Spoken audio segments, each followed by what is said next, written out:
What's going on, you guys? Young Investor here, back with another video. For this video, we're going to be going over the Vwap and the Vwap bounce and the Vwap rejection. All right. So on AMD, as we see, the Vwap is basically this right here.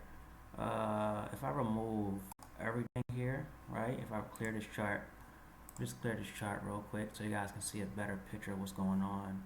All right, let me just clear this. All right, so you guys can see exactly what's going on. All right, so we just got the Vwap right here, right? Alright, so this is the VWAP. I only use the middle one, but as you can see, the top one can act as a resistance. Every time I hit it, we'll push it down, push it down, push it down, push it down. And the bottom one can act as a support. Every time I touch it, push it up, push it up, push it up. But I only like to use the middle one, which is the average weight price of what the stock should be trending at on the day. Alright? And as you can see, when the VWAP is pushing up, the stock is pushing up. Look at the stock pushing up as well. It's basically follow the volume. The VWAP pushing up, stock pushing up, start flatlining, stock start flatlining. VWAP start pushing up again, stock start pushing up as well. The average weight price basically. Alright, so now I'm going to click the VWAP and take off the middle one. Take off the top one and lower one because I only like to use the middle one. Alright, and I'm going to first show you guys the VWAP bounce and how you can play your risk off this. Alright, so when the stock is pushing up, usually a stock will come back to the VWAP at least once or twice a day. Alright, when the stock pushed up, it came back down to the VWAP. You could have put your risk 5, 6, 8 cents below the VWAP and risk right off here, right? Risk right off this area, right?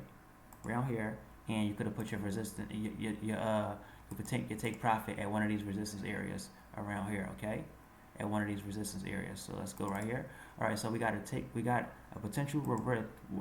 We got a risk down here, like 5 to 10 cents, and we got a potential for profit all the way up here to all the way up here, as you can see that. Look at that. And this is how you look. This is how you basically risk off the VWAP, and that's what we got right here. The stock pushed up, AMD pushed up, came back down to the VWAP. We put our risk right below the VWAP, and then it ended up running right back up and more and more. And if you use the retest strategy, you would have known that you could stay in this. You could stay in this trade long as it keep making higher lows above the resistance levels. Long as it keep holding above the resistance levels, you can hold the trade.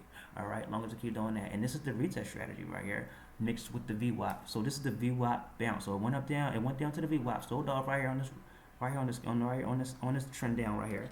Bounce at the VWAP. You get in at the VWAP. You don't want to get right in at the VWAP. You want to see some green candles. So I probably would have got in on this green candle, risking off like 8 to 10 cents below the VWAP, and a target up here and beyond, long as the stock keep doing what I wanted to do.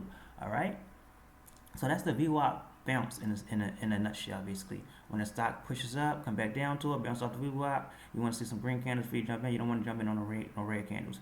And it pushes up, make a higher low. That's give you confirmation that it's going to keep pushing, keep making higher. It keep bouncing, it keep turning the resistance into support. Pushed up for the resistance, came back down, retest, turns to support, and it kept running. All right, so that's basically the VWAP bounce in a nutshell, where the stock is pushing up, come back down to the VWAP, and then kept running. All right, but you put your risk around this area at 8 to 10 cents, depending on which your risk is. All right, let's go to another one, VWAP rejection. Now let me show you guys that. All right, let it load. Like I told you, this software I'm using is not the best software in the world. So let's just go over this right here. Let's just go over this right here. This is if you look over here, we got another VWAP bounce. Look at that, perfect VWAP bounce, and then it kept running. All right, but look at this. When the stock is selling off, it go back up to test the VWAP, retest, and then it keep selling off. It failed to turn this VWAP right here into support, just like any other thing. Failed to turn to support, and it sold off. You put your risk around this area up here, you jump in on a break at the VWAP, and it's sold off.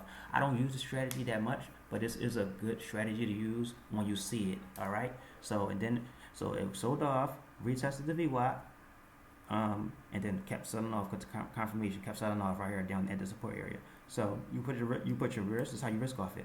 You put your risk around here, and you take profit at the bottom of the support around here. Now that's a huge risk versus reward.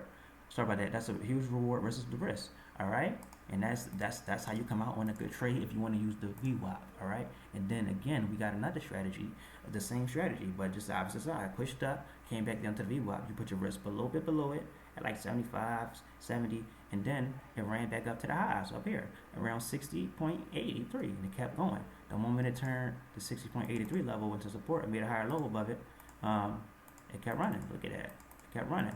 And this is the strategy all in one, you guys. All right, all in one. Everything go off the retest. We need confirmation, but we got some lead room for the VWAP bounce strategy because in the VWAP rejection strategy, because you're just going off the basic, off the trend, because the VWAP is basically the trend, the average wage price, all right? And like I told you, when the stock is trending between the middle and the top VWAP, if you do want to keep all the all the top and the bottom VWAP on, I don't like too much stuff on my screen, but this just tell you a direction of the stock. When the stock is trending between the middle and top, the stock is trending up on the day, all right? And then when the stock is trending between the bottom and the middle, the stock is trending down on the day, all right?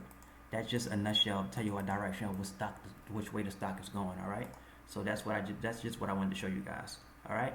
And that's the VWAP strategy in a nutshell. Let me see you guys in chat room. If you have any questions, let me know.